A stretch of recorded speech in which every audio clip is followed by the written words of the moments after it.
ફિરોઝ મલિક.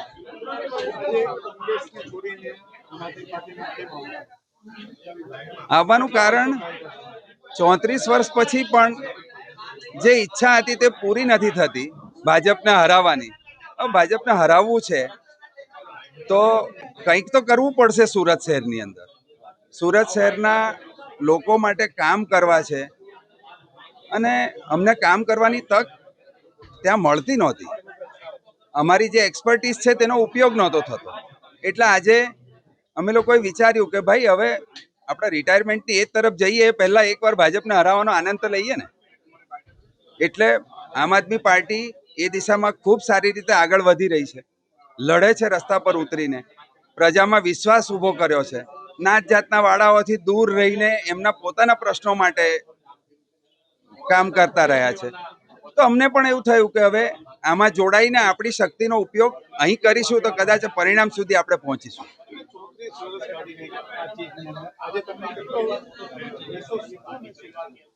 જો આ નિર્ણય લેતા વખતે બહુ એકદમ પોલિટિકલ નહીં, એમ પોતાની રીતે કહું છું, 3 રાત ઊંઘ નથી આવી જ્યારે રાજીનામું આપેલું તે દિવસે, કે આટલા 34 વર્ષ કાઢ્યા પછી આપણે શું કરીએ એવું, અને આપણે આ છોડવું પડે છે. ખૂબ ભારે હૃદયે રાજીનામું આપેલું.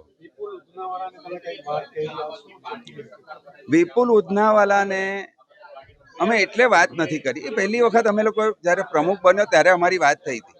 ત્યાર પછી નો સંપર્ક, અને નો સંપર્કમાં રહેવા અમે લોકો ટેવાયેલા નથી. અમે લોકો સતત સંપર્કમાં લોકોના રહીએ છીએ તો એમના પણ રહેવા તૈયાર જ હતા. પણ એમની વાતચીતનો સૂર જ એવો હતો અમને જબરજસ્તી રિટાયરમેન્ટ કરવા ઉપર, જે અમને પોસાય એવું નહોતું. રણનીતિ આમ આદમી પાર્ટીના આગેવાનો સાથે મળીને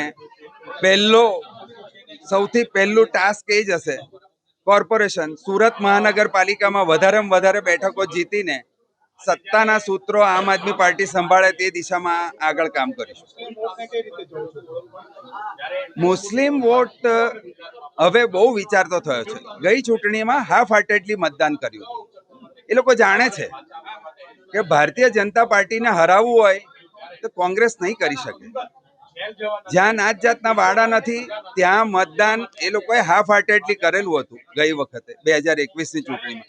આ વખતે એ લોકો સમજીને ભારતીય જનતા પાર્ટીને હરાવવા માટે એક તરફી તમામ લોકોની સાથે મુખ્ય ધારામાં વહીને મુસ્લિમો મતદાન કરશે. મારું નામ કિરીટભાઈ વાઘેલા છે. હું દલિત સમાજમાંથી બિલોંગ કરું છું ને કામદાર આગેવાન છું.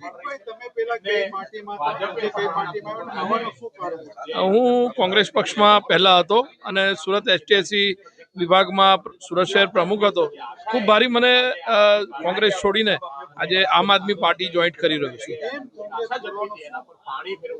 કારણ કે કોંગ્રેસ પક્ષના આગેવાનો જે કોંગ્રેસ પક્ષની વિચારધારાથી ખરેખર સુરત શહેર કોંગ્રેસ ભટકી ગઈ છે, અને એના પરિણામે અમે સૌ આગેવાનો આ સંઘર્ષભર્યું પગલું આમ આદમી, હું 20 વર્ષથી આ પક્ષમાં પોતાની સેવા આપું છું.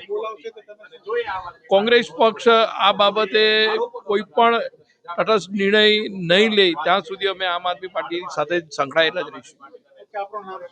મારું નામ સલીમ ઘડિયાળી છે. હું છેલ્લા 33 વર્ષથી કોંગ્રેસમાં વિવિધ પદો પર વિવિધ હોદ્દાઓ પર હતો, અને ખાસ કરીને 2002 થી 2012 સુધી હું પ્રવક્તા પદ પર હતો.